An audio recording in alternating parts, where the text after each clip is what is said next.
antara Bu Megawati sama Jokowi ini seakan diadu gitu. Saya menangkap Soekarnois itu masih ingin Puan tampil, kecewa dengan Ganjar diambil sebagai petugas. Ya. Siapapun juga yang diusung selalu muncul pemodal, ya, muncul oligarki. Sehingga ini merugikan Pak Jokowi secara pribadi.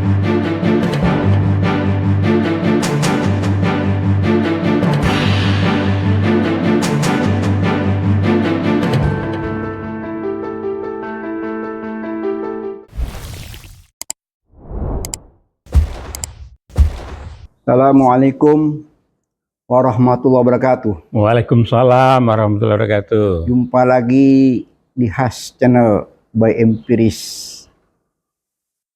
Prof, Ya. Sehat-sehat Prof? Alhamdulillah. Alhamdulillah Rabbil Alamin. Ahlan wa sahlan wa marhaban. Marhaban. Ya. Jadi kita melanjutkan bisik-bisik politik. Bisik-bisik politik kenegaraan. Masih perlu Prof kelihatannya. Iya, situasi terkini begitu memprihatinkan ya. Iya. Sehingga kita masih berusaha memberikan semacam pencerahan. Iya. Namun gini Bib.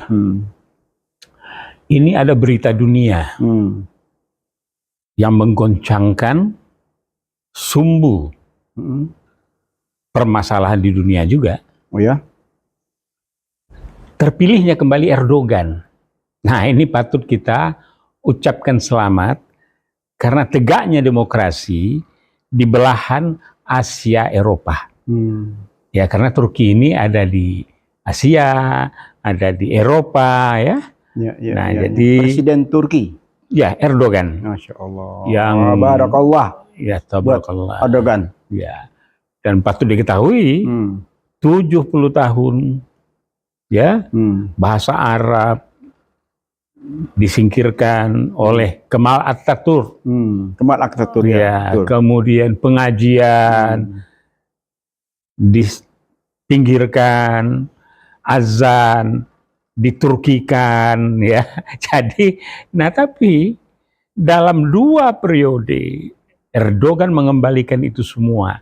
Namun ya pengikut-pengikut Kemal Atatürk masih karena tetap dibina dan dipelihara oleh orang-orang di luar yang tidak menyenangi kebangkitan Turki yang dipimpin oleh Erdogan. Padahal Prof, kalau kita lihat semacam azab Allah ya kepada Kemal Atatürk itu, sehingga pemakamannya itu tidak terima bumi.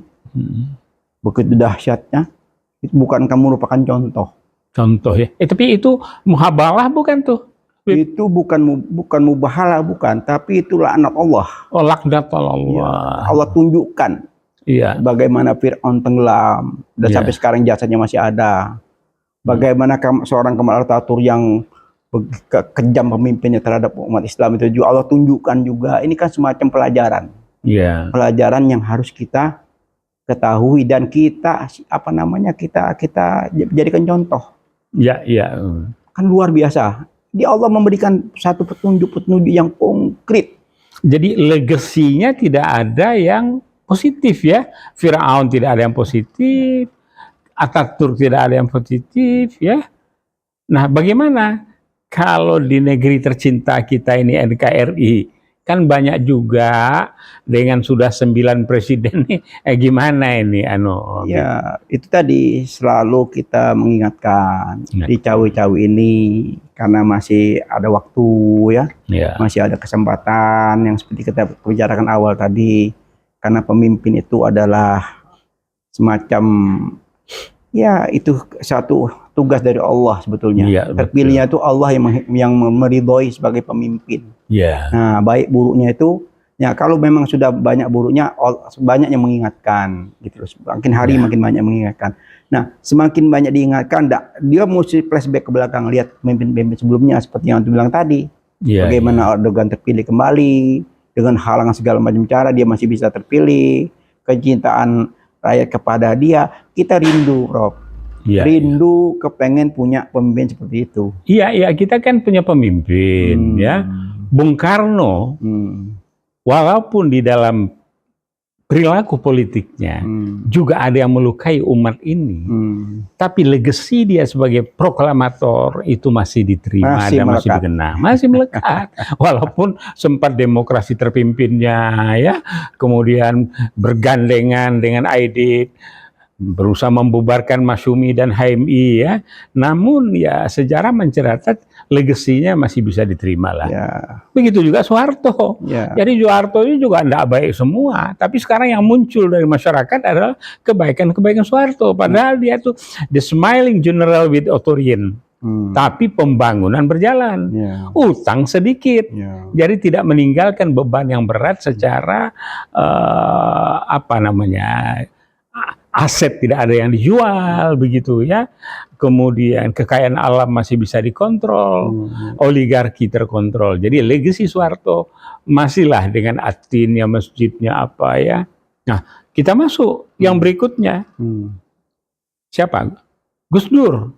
Ya, itu juga masih dihormati. Jadi ngomong-ngomong soal presiden, Prof, saya ini spesialis. Nulis buku biografi. Oh iya, saya lihat itu Habib di mejanya banyak, ada mengenai Jokowi, Soekarno, Soeharto, wapresnya SBY, banyak itu yang ditulis ya. Cuma ini Habib Hassi ini model penggembira atau relawan atau politisi atau aktor yang loncat sana loncat sini, tapi nggak seperti Raja Minyak kan? Saya sih tidak berpikir apapun, yang penting saya peduli kepada bangsa dan negara. Alhamdulillah, Bib. Ya, itu aja. Concern LSMP sini yaitu kita bagaimana mengkritisi perilaku politisi.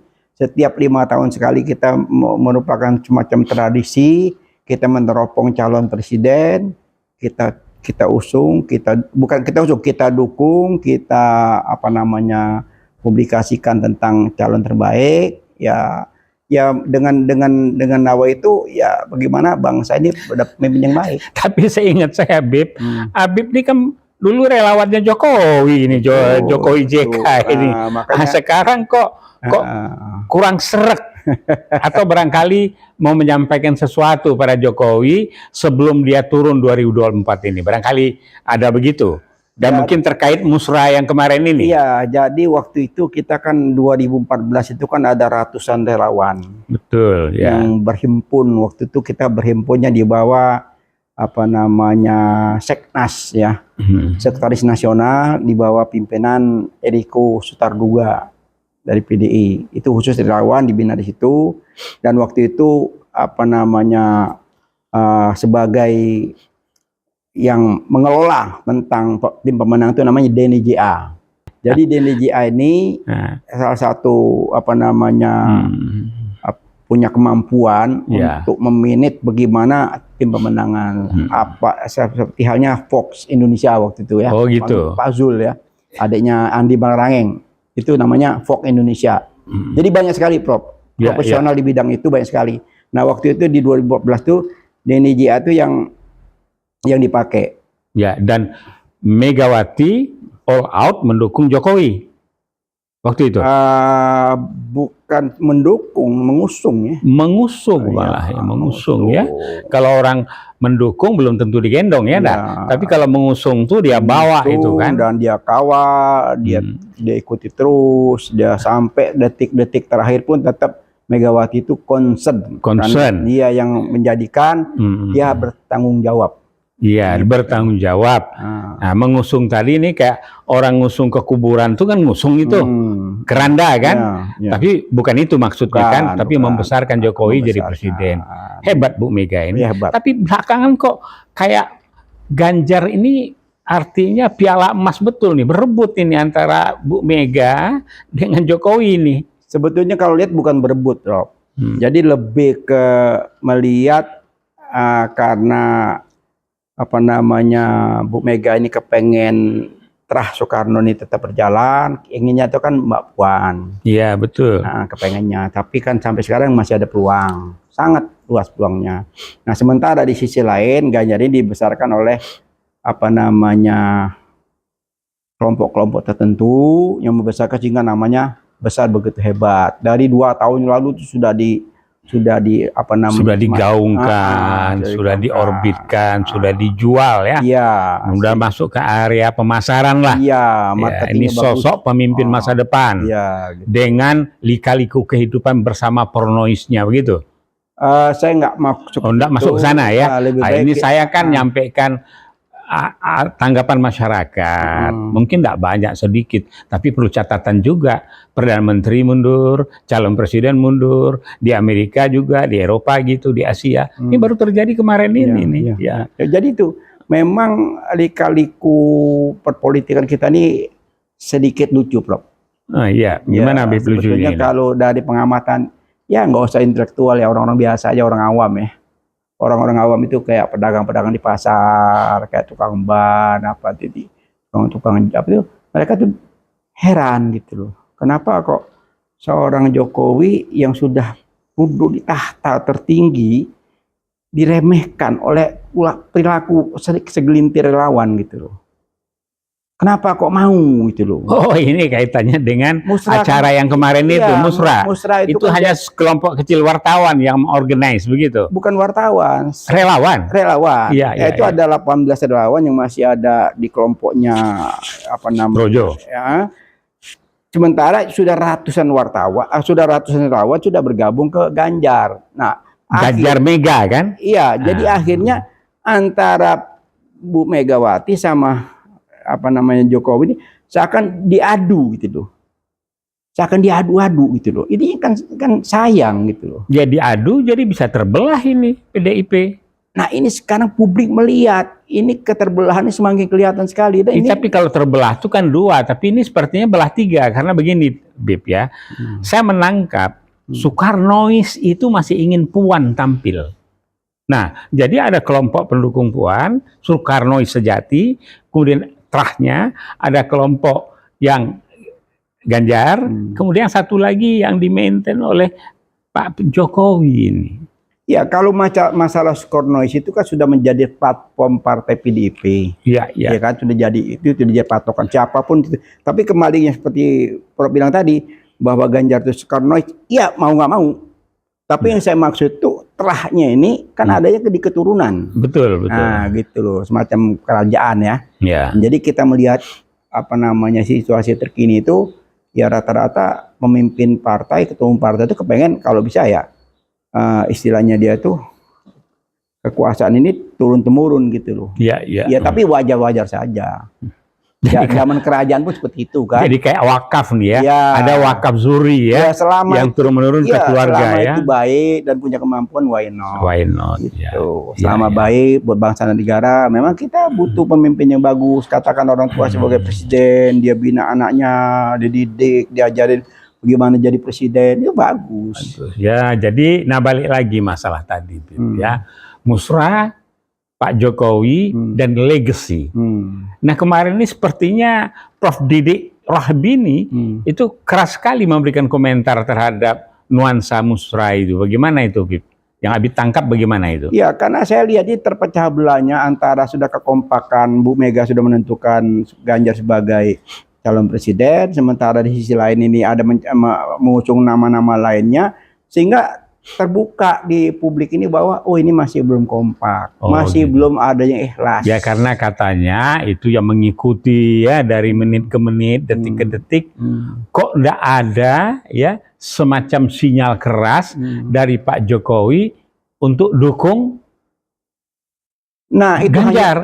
Yang ada adalah kalau indikasinya ke situ, tapi sebenarnya Allah yang tahu dan Jokowi yang tahu. Ya betul, karena gini, tapi beliau kan menyebut ciri-ciri kan. Ciri-ciri ini agak beda dengan Mas Ganjar ini. Beda. Ya, terlihat ya. Terlihat, terbaca. Nah, boleh nggak ini? Seorang presiden melakukan seperti itu, kan cawe-cawe namanya. Karena selama tidak ada peraturan boleh dan tidak, jadi ya boleh-boleh saja. Oh gitu. Jadi yang ada tuh barangkali terminologinya adalah etika. Iya. Nah, kalau kembali ke etika, Prof, saya punya pengalaman empiris. Ya kan kita bisik-bisik empiris. Iya, ya, silakan. Gitu. Khasnya empiris ya. Ya. Jadi bagaimana seorang pimpinan tertinggi negara yang memimpin negerinya itu harus hati-hati. Ya. Semua langkah dan perbuatannya itu harus terukur. Tidak bisa dia alor ngidul ke kanan ke kiri, itu harus ada betul-betul contoh seperti pidato. Itu pidato tuh dikemas dengan baik. Kata demi kata apa yang harus disampaikan. Katakan di internasional pun seperti itu tentang bahasa. Ya kalau memang kita tidak punya kemampuan bahasa yang bagus, ya kita gunakan bahasa Indonesia seperti Pak Harto. Pak Harto nggak mau dia pakai bahasa lain. Bahasa Indonesia di luar negeri dia. Dengan gagah dia berbahasa Indonesia. Diterjemahkan. Itu menunjukkan jati diri kan. Daripada kepleset. Iya kan kata orang begini. Ya enggak? Kata seseorang itu adalah yang dipegang. Kemudian ditambah lagi Melayu bilang, mulutmu harimaumu. Yang dipegang adalah omongannya. Ya. Nah sekarang kalau omongan Bung Karno, ya enggak, merdeka, saking hebatnya, ya enggak, tanpa lewat konstitusi dia menyatakan berpidato di PBB, itu di luar, tapi yang lain berjiwa besar, oke lah nanti kita betul. Tapi sekarang ini dengan musrah kemarin itu, waduh. Nah ini saya kan pernah jadi PR dan humas di DPP PAN, Prof. Ini pengalaman empiris ya. Jadi dulu relawan Pak Jokowi JK. Nah sekarang sebelumnya, jadi humas. Sebelumnya. 98. Iya. Begitu Pak Amin terpilih sebagai ketua MPR. Saya ada di dalam. Di dalam. Dan saya sebagai humas PAN. DPP PAN. Iya.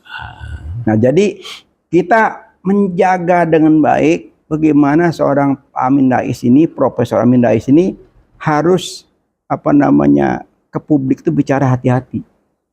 Ya seperti yang tadi kan. Iya, kepandaiannya top, ya. Kemampuannya top, semuanya top, akhlaknya juga Masya Allah. Bahasa Inggrisnya jangan tanya karena dia pernah lama di Amerika ya.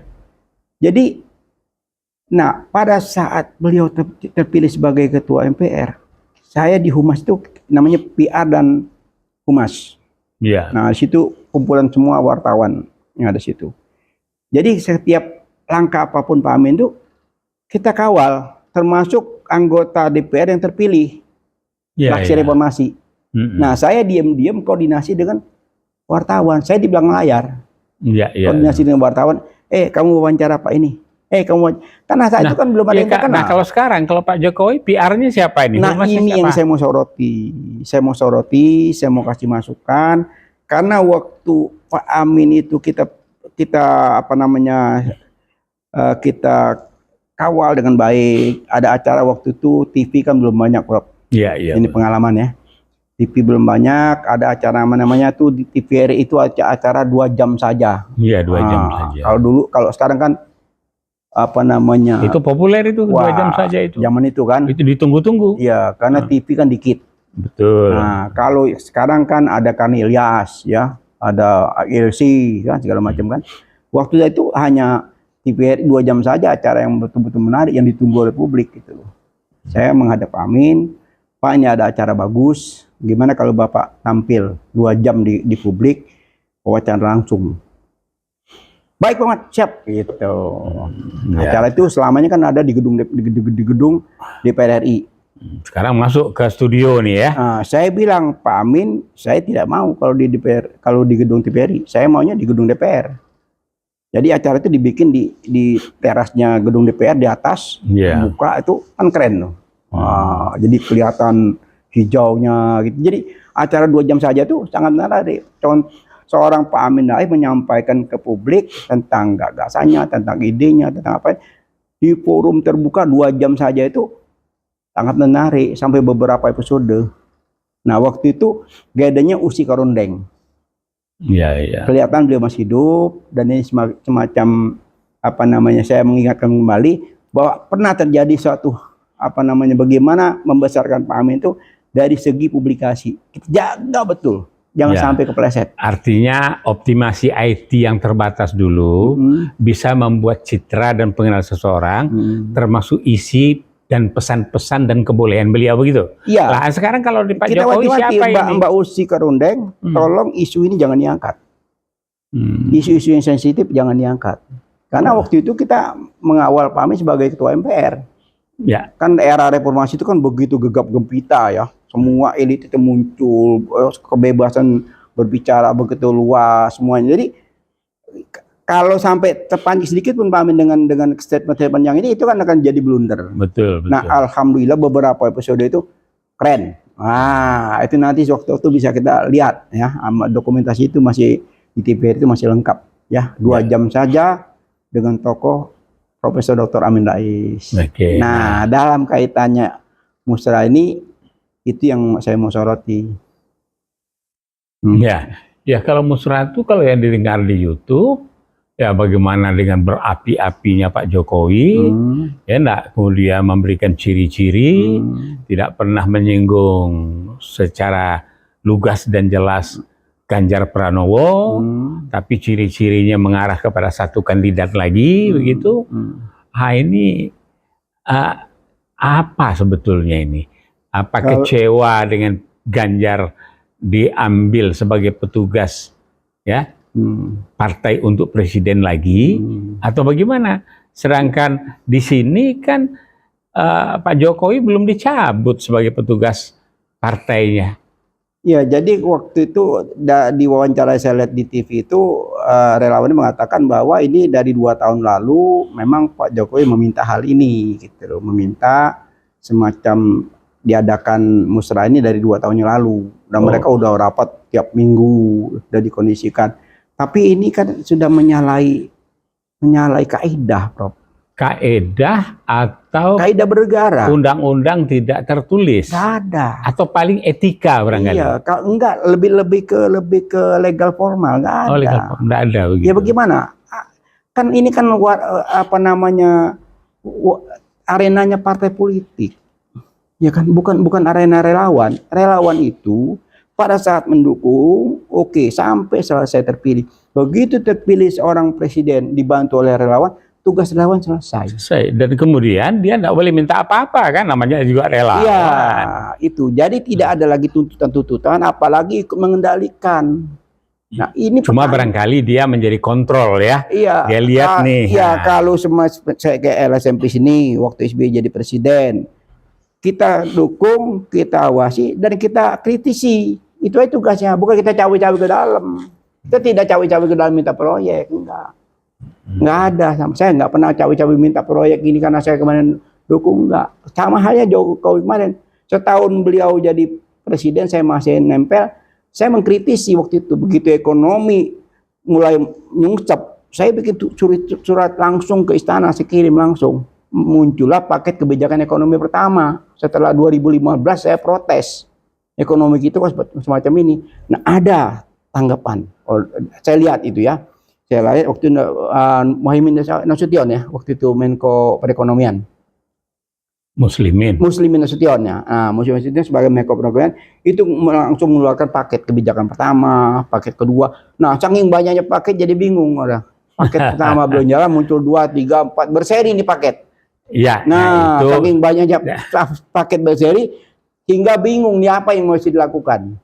Itu pengalaman empiris yang saya lakukan, yang saya ikuti.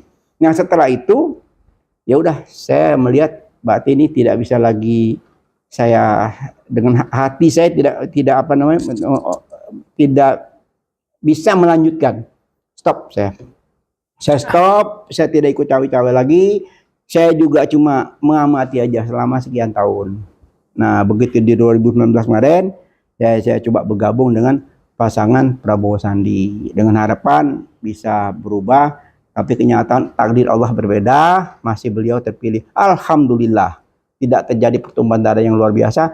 Nah, tapi di akhir ini, Prof, ya tadi, karena saya juga pernah mendukung, ya saya juga masih ada bukti tertulis. Jadi saya dalam kesempatan itu coba mengingatkan kembali Pak Jokowi, presiden yang kita usung, coba dibenahi lagi PR-nya, orang sekitarnya.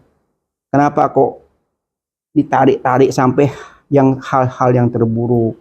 Ini kan Tapi ya, kan ada Teten Mas Duki. banyak orang pintar Prof di sana, bukan sedikit. Di KSP itu banyak sekali orang. Tapi saya juga nggak habis pikir, apa ini sudah lewat kendali PR dan apa namanya kehumasannya, atau lepas kontrol begitu saja, itu wallahu alam, kita nggak tahu. Ya. Yang pasti telah terjadi suatu apa namanya menurut saya hal yang terburuk ya, terburuk dalam sejarah seorang presiden yang sedang berkuasa, dia memimpin satu musra. Di situ dia gegap gempita dengan apa namanya, dengan suara lantang dia menyuarakan pemimpin yang akan harus pemimpin yang berani. Ini yang keprihatinan kita, Bro. Oke. Nah, dalam hal ini, Bib, biasanya setiap diskusi itu tidak lepas kita bicara tentang yang mengendalikan. Tidak pernah tidak orang berbicara tentang peran oligarki. Nah, apakah di sini dengan melihat kondisi seperti ini nih, bagaimana oligarki ini? Apa pasang kaki 3, kaki 2, kaki apa yang dia pasang nih sekarang nih? Supaya dia bisa melanggengkan, paling tidak menjaga, atau berkesinambungan dalam memeras republik ini, gimana? Ya, itu sudah menjadi satu apa namanya pengetahuan publik ya. Siapapun juga yang diusung selalu muncul apa namanya pemodal, ya, muncul oligarki. Tapi selama itu positif ya nggak apa-apa. Karena memang kita dibutuhkan juga pemodal-pemodal tuh buat apa namanya semacam tim pemenangan. Nah, ini juga kesalahan negara kita juga. Seharusnya negara itu turun tangan tentang bagaimana penyelenggaraan pemilihan ini dibiayai oleh negara. Sehingga kalau dibiayai oleh negara, dikeluarkan oleh negara, partai dikasih uangnya cukup untuk kampanye semuanya. Nah, mungkin peranan oligarki bisa hilang. Selama itu tidak ada, kan mau nggak mau kan harus cawe-cawe. Ya, so kemarin ini arah seru banget itu. Tunggu, Denny Siregar atau siapa itu yang memotori, membandingkan proyek yang ada sekarang ini yang ditopang oligarki, kereta api cepat, yang jumlahnya yang kilometernya 100 lebih sedikit, dibandingkan dengan 4 kali di negara lain, tetapi biayanya sangat besar yang di Indonesia ini. Ya. Gimana ini? Ya, karena kemarin kan diobral, Prof. Ya, tapi Jepang menawarkan juga. Ini kan diobral, yang penting kan apa namanya kedekatan khusus yang menjadi ya bukan rahasia umum lagi ya. Di mana ada proyek, di situ ada cawe-cawe. Nah, jadi memang tetap 3 ini calon ke depan kelihatannya. Ya, saya tuh kadang-kadang suka heran ya, Prof. Heran tuh nggak habis pikir. Apakah seorang Presiden Jokowi ini masih punya syahwat politik yang tidak sesuai lagi dengan jalannya sebagai petugas partai. Seharusnya kalau memang secara terbuka kan mungkin kan lebih enak ya, lebih enak. Tapi kalau gini kan kayak kucing-kucingan, Prof. Kenapa saya bilang kucing-kucingan? Tiba-tiba muncul musrah, muncul lagi ini gitu. Tapi kan sudah 2 tahun yang lalu angan-angan musrah ini. Iya, tapi kan lihat peta ini setelah ditentukan Ganjar sebagai apa namanya petugas partai berikutnya oleh Bu Mega di depan beliau sendiri menyaksikan, kan musiknya sudah selesai. Mestinya ya. Sudah hatam, kalau bahasa kita itu kan sudah selesai, sudah clear, calonnya sudah ada. Ayo kita rame-rame rembukan ke sini. Semua relawan tuh gabung satu tempat, di satu perahu. Kan jadi perahunya besar gitu loh. Kalau gini kan perahu ini jadi goncang gitu loh. Nah, saya merasa begini, berarti artinya setelah Pak Jokowi lengser 2024, tampil Ganjar petugas partai jadi presiden, rupanya calon. Rupanya nggak nyaman. Masih calon, Prof. Jadi kalau terpilih Ganjar, ini Jokowi merasa tidak aman. Tadinya merasa aman betul, yang akan meneruskan artinya program-program atau proyek-proyek yang pemikiran yang dibangun oleh Pak Jokowi. Kalau saya berpikir bukan aman tidak aman, Prof. Iya. Kalau aman dan tidak aman kayaknya nggak ke situ. Jadi ambisinya dia itu masih tidak srek ya, tidak srek dengan calon yang ditunjuk oleh Bu Mega, itu aja. Bukan masalah aman nggak aman. Jadi dia masih punya impian yang kita belum kelihatan impian seperti apa, tapi bisa kasat mata bisa dibaca ya. Pak Jokowi ini kan lagi mengendalikan suatu pilot seakan-akan pesawat terbang nih. Dia ini kan mau landas nih, tidak mau selesai kan. Penumpangnya ini penuh gitu loh. Tapi mau melandas kemana ini yang masih semacam ragu-ragu gitu loh. Jadi mestinya dia itu bukan tinggal landas, ini mau landing kan? Landing tuh harus dengan smooth. Nah, dengan smooth artinya harus ada kemantapan di dirinya. Jadi gara-gara mau landing ini kemana, penumpang ini gaduh gitu Pak. Iya. Gaduh. Ada apa gitu loh. Nah ini yang saya baca. Kalau diibaratkan kapal laut itu nahoda. Iya. Nahoda kapal itu begitu di tengah laut akan menghadapi suatu badai. Kan semua penumpang kan panik. Dia kan panik, tapi tidak bisa berbuat apa-apa. Itu seakan-akan ya perumpamaan itu seperti itu gitu loh. Nah, dari kecepatan bisik-bisik ini ya kembalilah ke istiqomah, coba lagi flashback ke belakang. Tadi saya bukan apa-apa, sekarang sudah jadi presiden 2 periode. Ya karena legasi itu bisa dapat dan bisa tidak. Ada 2 aja pilihan, mau legasi atau tidak. Bila dia mau legasi yang baik, dia harus melakukan di akhir hayat itu harus yang baik. Tapi begitu dia hayal, dia lupa. Ya, dia ropil, istilahnya bahasa Arab, dia ropil dengan haus kekuasaan sehingga dia tidak menjalankan apa yang menjadi amanah. Nah, jadi seperti ini. Ya.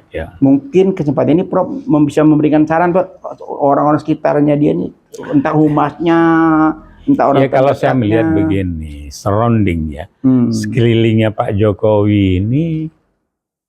Apakah ustadznya, apa kiainya, ya, apalagi para akademisinya, atau mereka yang mengerti tentang wawasan NKRI dan sejarah dari sebelum mereka sampai sekarang, ada di situ lengkap. Namun, ya, perilaku mereka karena sudah masuk dalam satu gerbong dengan nuansa tertentu, mereka kebawa keseret di situ. Jadi yang muncul tuh bahasanya sudah sama, sehingga ini merugikan Pak Jokowi secara pribadi. Jadi lembaga kepresidenan yang kita hormati agungkan dikelilingi oleh orang-orang yang tidak aci gitu. Ya bukan aci. Bukan yang aku cinta Indonesia. Oh, aku cinta Indonesia. Oh, ya, mereka cuma bahasa anak muda ini. jadi sehingga dulu tuh ada iklan itu inga ya. Gitu. Itu mengingatkan sesuatu. Apa masalahnya? Kenapa masalahnya? Siapa yang bikin masalah? Nah, ini seputarnya. Inilah. Nah, takut saya di dalam yang seputar ini juga masing-masing mereka ini punya kepentingan kelompok-kelompok tertentu juga ini, sehingga tidak sinergi. Sinerginya barangkali hanya yang penting manfaat untuk dirinya dan kelompoknya selama periode ini. Setelah itu ya itu urusan Pak Jokowi lah, legasinya apalah. Jadi patut diduga mumpung ada waktu untuk mengumpulkan sebanyak-banyaknya untuk tabungan di hari tua. Nah, tapi jangan lupa, kalau terjadi apa yang disampaikan Gus Dur yang diusulkan dulu, itu ada namanya pembuktian terbalik. Ini ditanya tuh, dulu rumahnya kecil, dalam 5 tahun menjadi besar. Ya, saya mungkin gini Prof, agak beda pendapat ya. Saya berharap nanti presiden ke depan itu tidak lagi politik balas dendam itu muncul lagi gitu loh. Dalam arti harta ya, dalam arti harta ini dari Allah ini kan tidak terbatas. Betul. Ya, tidak ada batasnya. Mau itu berupa hasil bumi, ya, kekayaan alam, itu tidak terhitung. Katakan seorang ini kaya raya, dia kuasai sekian persen, apakah bisa dia bawa mati? Ya tidak, tapi kan tinggal untuk anak cucu dan keturunannya. Anak cucunya apa juga apa selama-lamanya akan hidup? Ya enggak juga, tetapi tetap terkumpul dalam satu dinasti. Tapi dinasti yang kecil di atas. Tapi bagaimana dengan masyarakat yang luas ini? Iya, gitu. artinya begini, yang saya maksud itu ini alam ini pinjaman, makhluknya hanya hidup aja sementara. Nah, itu kan kalau dalam pendekatan Islam itu begitu.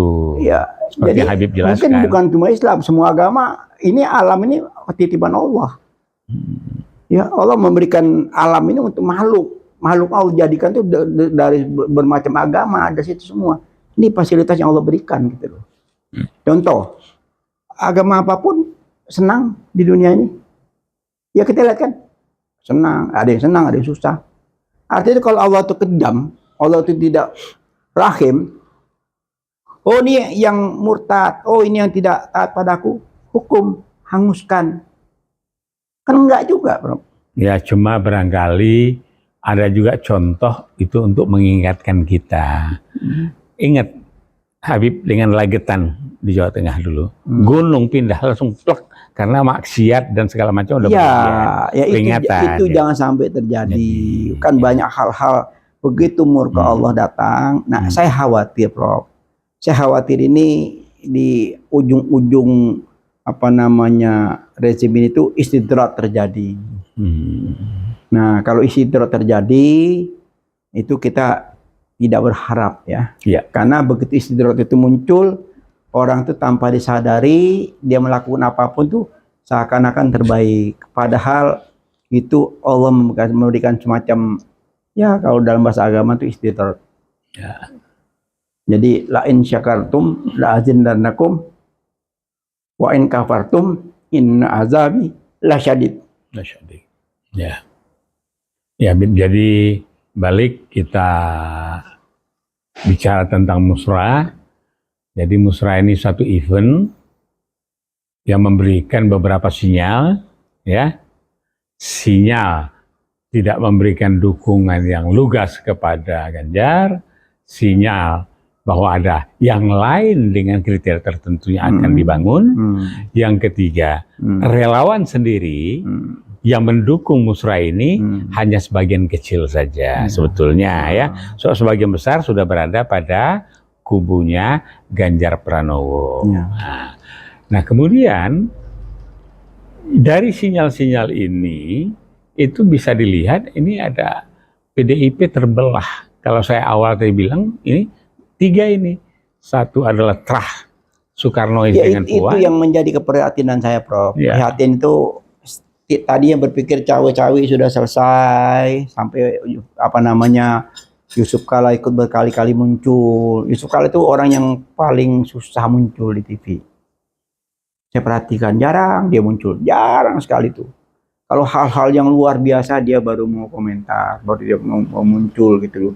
Dia mengingatkan sebagai sahabat, sebagai wakil presiden mendampingi Jokowi, itu dia tidak segan-segan mengingatkan Jokowi secara terbuka. Ini bukan ranahnya ente gitu loh, kira-kira begitu loh. Ini ranahnya partai politik gitu loh. Ente nggak usah ikut cawe-cawe gitu loh kalau bahasa itu. Nah, yang seperti ayat yang saya ungkap tadi. Mereka lupa azab Allah pedih. Allah sudah kasih nikmat yang luar biasa, dia tidak bersyukur, nanti azab Allah maha pedih. Itu yang kita khawatirkan. Karena kan dia mendapat rezeki yang luar biasa, mendapat nikmat luar biasa, jadi presiden, jadi orang terhormat di dunia ya.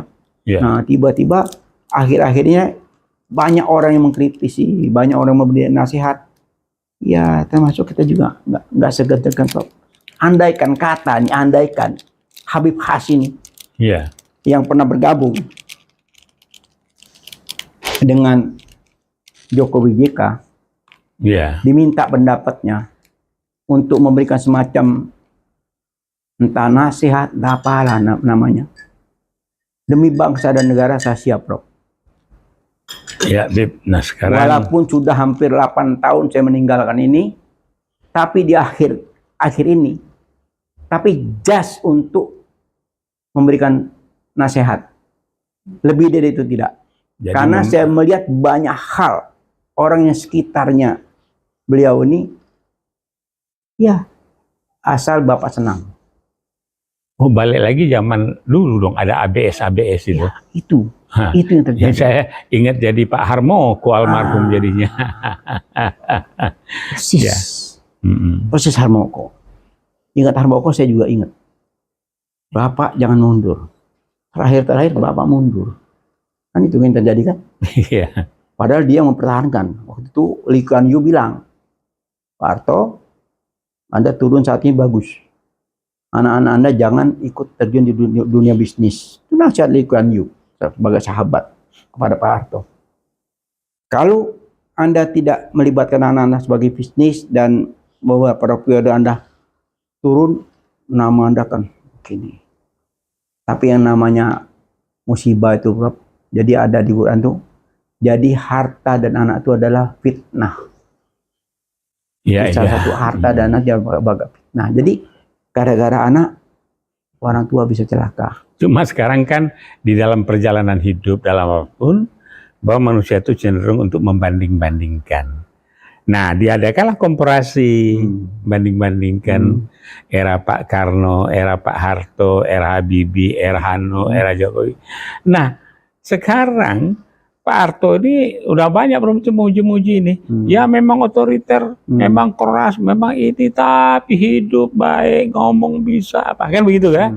Oh, era Pak Habibie begini. Kalau era Bu Mega ada yang bilang, yang jual tuh bukan Mega, itu menterinya itu nyelonong kan begitu tuh. Tapi tapi kalau yang Pak Jokowi ini, ya Allah, itu sekarang macam-macam statement, macam-macam testimoninya apa segala macam. Jadi ya saya berharap pribadi nyambung lagi, Prof. Ya, gitu, Prof, legacy lah, legacy yang ngomong, baik. balik ke legacy, ngomong tentang Pak Harto, saya punya kenangan manis. Apa itu? Woi, ini kenangan manis Habib Khas ini di mana-mana ini. Jangan-jangan gayanya belajar sama Raja Mia Sipoltak yang kemana-mana ada, ya enggak berada, ada bercuap-cuap terus. Habib Khas gimana ini? Ada berada untuk memberikan advice ya. Biar sedikit hangat menyampaikan apa kenangan saya dengan Pak Harto. Ya. Ngopi dulu. Ya, mari.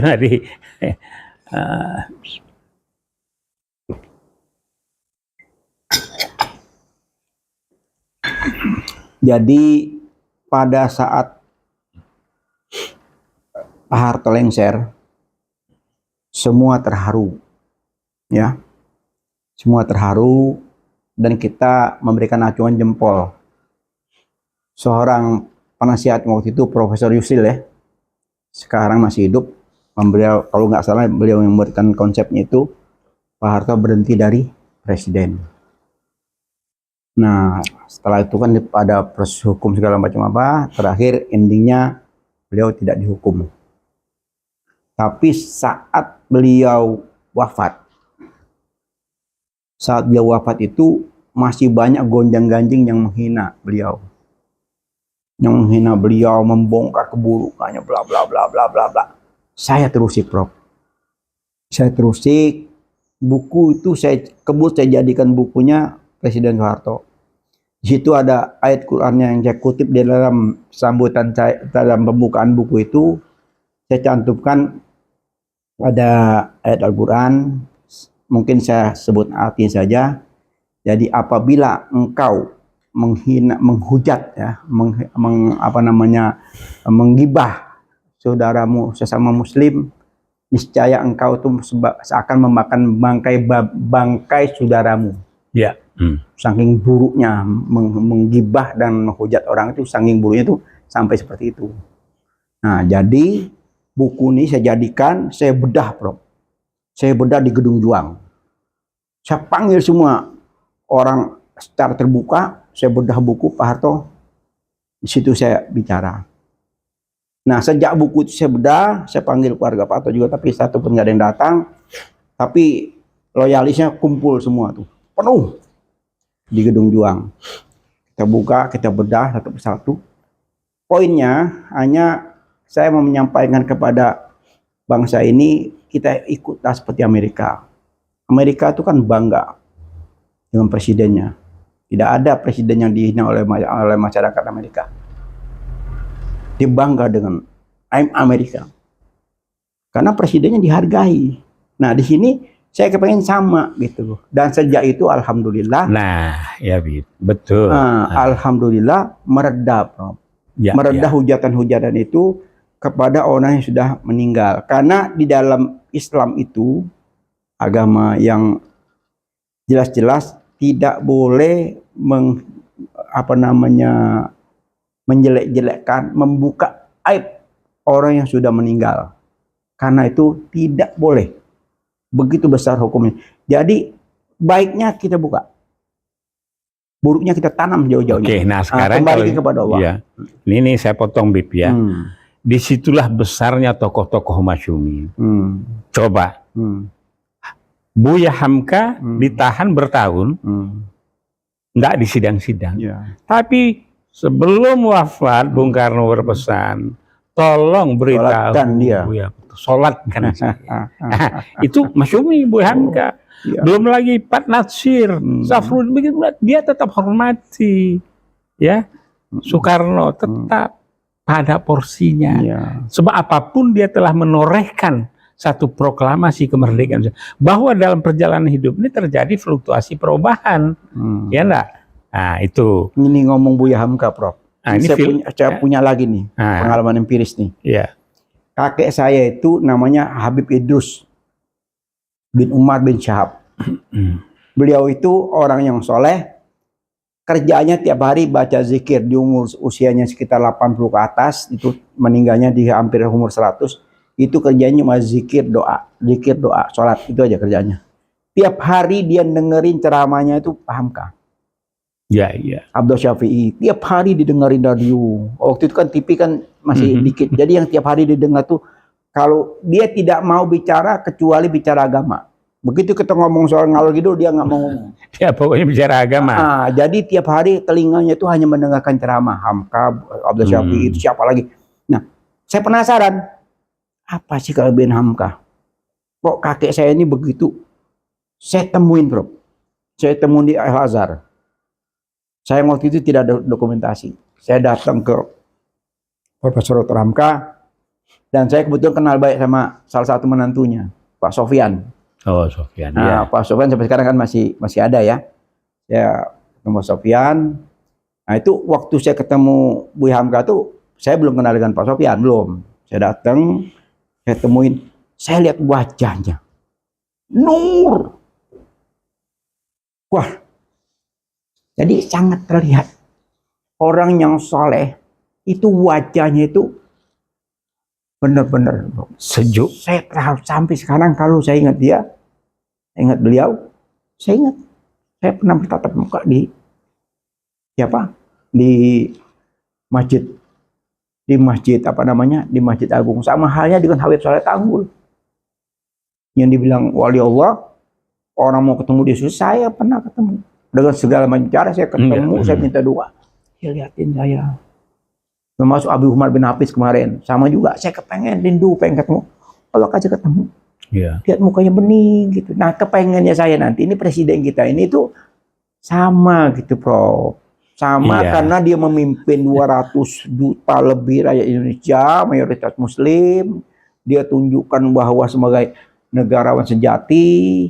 Dia juga berterima kasih, bersyukur dengan Bu Mega, dengan Surya Paloh dan lain-lain, dengan partai pengusung. Itu yang kita harapkan. Dengan relawan pun jangan lupa.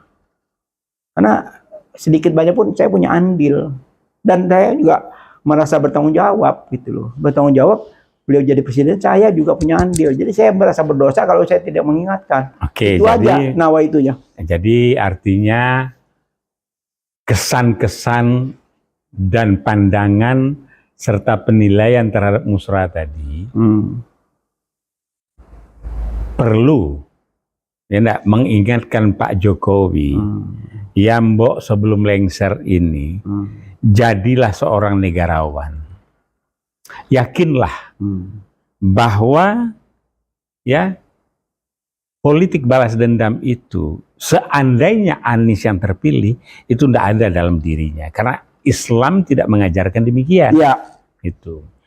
Nah, jadi legacy kepemimpinannya, walaupun nanti ada hal-hal yang menjadi catatan, seperti Bung Karno ada catatan, Soeharto ada catatan, ada Habibie, tapi pada ujung-ujung hari-hari ini, setelah masyarakat melihat ini dan sebagainya, ya masih bisa terimalah. Mumpung masih ada waktu. Mumpung masih ada waktu, karena penetapan capres itu Oktober, September Oktober, kemudian kepemimpinan Pak Jokowi masih sampai 2024 Oktober, maka inilah masa-masa beliau memberikan jalan terbaik untuk terselenggaranya pemilu yang baik sebagaimana pernah pada tahun 55. Ya, jadi gini,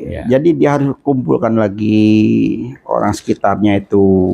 Mungkin dia buka lagi lembaran. Selama ini apa yang salah, apa yang tidak baik, apa yang sudah baik. Ini yang mengingatkan kan begitu banyak. Bukan Pak Yusuf Kala dulu turun tangan, semuanya sampai ya banyak sekali hal-hal yang sudah dikritisi. Itu kan karena sayang ya, bukan karena benci gitu. Karena sayang masih dikritisi. Nah, jadi ya jadi berkali-kali saya bilang enough ya. Jangan lagi masih nyambung lagi gitu loh. Nah, ini sudah istilahnya kalau di di musrah itu anti klimaks ya. Anti klimaks. Mudah-mudahan nanti jadi anti klimaks, selesai. Jangan lagi ada saut-sautan lagi gitu loh, sehingga kita ini kan tenang menyelenggarakan pemilihan ini dengan yang seperti kita harapkan. Jadi negara baldatun thayyibatun wa rabbun ghafur. Itu tujuan kita semua. Jadi masih lanjut Prof? Ya cukup saya rasa ini untuk musrah ini, ya artinya dengan aromanya, sinyalnya, kontennya, dan beberapa pakar pengamat politik sosial memberikan komentar sebagainya. Namun ya enggak, bisik-bisik empiris, channel khas, ya ini adalah menyampaikan himbauan kepada Presiden, mbok tinggalkanlah legacy yang cantik dan menjadikan beliau itu negarawan. Jadi kata kunci kita, qulil haq walau kana murrun. Katakan yang benar walaupun itu berat. Dan juga harus menegaskan bahwa 2024 Pilpres tetap jalan. Nah gitu, Ya kalau itu Prof, kembali ke Pilpres ini saya sudah melihat kegembiraan masyarakat sudah begitu antusias, luar biasa. Pendaftaran di KPU kemarin juga sudah begitu meriah. Wah, kita senang lihatnya. Ya, mudah-mudahan dengan kegembiraan, dengan berpakaian ini, ada yang naik andong, ada yang naik beca, ada yang ini mendaftarkan semua caleg-caleg ke DPR. Itu jadi satu tontonannya menarik. Saya nih andong, Bib, mendaftarkan KPU. Ram itu ribuan motor. Berapa? Belum lama ini yang untuk pemilu ini. Sekarang nyusun bacalek, cuma kan ini Masyumi di MA belum. Jadi di MA itu dua masalah besar, Beb. Satu PK-nya Muldoko, yang kedua adalah minta ya klarifikasi mengenai Masyumi sama MA 2 ini. Jadi masalah dunia dan masih ada PR 2 di MA. Dua PR besar MA ini. Mudah-mudahan lembaga ini MA ini introspeksi diri, karena ada dua hal yang besar ini bisa terselesaikan dengan baik, Ya, nah sedangkan MK masalah tertutup terbuka. Nah itu pun juga kita berharap, karena banyak kritik sana sini, banyak masukan sana sini, mereka pun juga harus berjiwa besar ya demi bangsa dan negara. Demi terselenggaranya pemilu ini, mereka mesti melihat lagi ke belakang, melihat lagi apa. Jadi kritik itu bukan sebagai musuh, sebagai masukan. Kalau sebagai masukan kan jadi melihat ke belakang. Demi bangsa dan negara kan kita harusnya rela kan. Betul Bib. Ya. Jadi khas channel ini, by Empiris ini masih berlanjut terus selama belum ketemu endingnya. Ya Prof ya? Ya, kita tutup. Wabillahi taufik wal hidayah. Wassalamualaikum warahmatullahi wabarakatuh. Al-Fakir Habib Khas mengucapkan Banyak-banyak terima kasih. Jazakallah khairan yang sudah ngikutin Khas Channel, terutama yang memberikan subscribe, sehingga Khas Channel ini bisa terus berjaya menyampaikan kebenaran. Ya.